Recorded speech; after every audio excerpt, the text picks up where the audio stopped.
95% of our life is coming from the programs of life, how to live life that we get in the first 7 years of life. That's why poor people stay poor and rich people stay rich. The movie The Matrix is not science fiction, it's a documentary. Every human, and this is a fact, every human first 7 years is download hypnosis. The brain of a child under 7 is in a lower vibrational frequency. When you put wires on a person's head, you read electroencephalograph, reading brain activity. A child below 7 has a lower vibration than consciousness. It's called theta.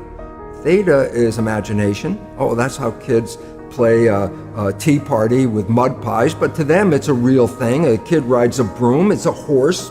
That's theta, imagination. Theta is also hypnosis.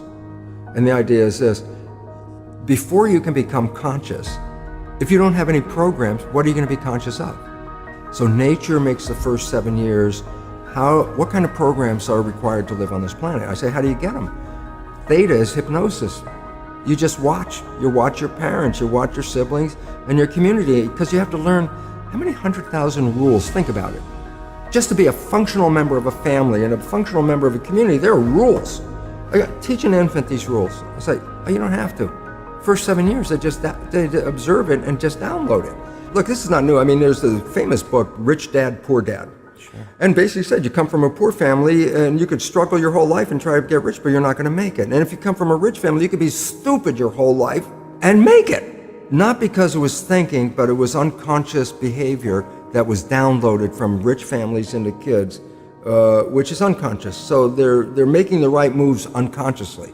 If they engage their conscious mind, then they look stupid, but it's unconscious. And that's the same thing with poor people. Poor people have beliefs from the family. Oh, you can't make it, life's a struggle, things are hard, who do you think you are? And if that's the program you get, then 95% of the day you will sabotage yourself. And that's why poor people stay poor and rich people stay rich, because the programming. 95% of our life, this is a fact, comes from those programs in the subconscious. Every day, only about 5% of the life are you using conscious, which is creative. 5%. So your life is being lived, even though you think you're living your life. Exactly, and you don't see it because it's called subconscious, below conscious.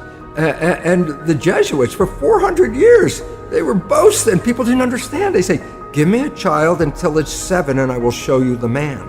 They've been saying that for 400 years because they knew 7 years was the program period. And 95% of your life after that will be whatever that program is. So you don't have to try and think about what happened. I just say, look at your life. The things you like that come into your life come in because you have a program that supports them.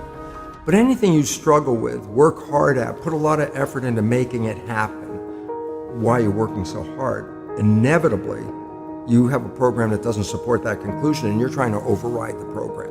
So you don't need to do a lot of shrink and psychology stuff. You just look at your life and say, where am I struggling? Because wherever you're struggling, inevitably it's a program in your subconscious that does not support that destination you've been looking for. The conscious mind is creative and can learn in any number of ways. Read a self-help book, go to a lecture, listen to this program, and conscious mind's going to get some awareness. And I go, yeah, but subconscious mind doesn't learn that way. I go, right, it doesn't. Subconscious mind learns in 2 fundamental ways naturally. Hypnosis, which is the first 7 years. And after age 7, how do you put new programs in? Repetition, practice. You want to drive a car, you didn't learn how by just getting in the seat and put the key in. You had to practice driving the car. You want to learn the alphabet. How many times did you go from A to Z? Try to go to A to Z before you can complete it. And once you completed it, you didn't have to go back and do it again. So 2 phases. You want to train the subconscious mind, hypnosis, repetition. I like the last one because there's a new phrase that's bandied about called fake it till you make it. Meaning, if you're not a happy person, I say, you want to be a happy person? Then repeat all the time, I'm happy, I'm happy. I say, well, you don't look happy or anything. I say, no, who am I talking to? By repetition, I'm talking to subconscious. Okay. If subconscious gets, I am happy, and 95% of your life comes from that subconscious, there will be a point once the subconscious got, I am happy, you don't have to say it again. Okay. It'll be automatic. And that's why we see people do affirmations and gratitude journals and stuff, because if you do that daily, It's repetitive. That's the secret part. Putting a sticky note on the refrigerator is more like a suggestion, but it's not a repetition. So it doesn't work very well.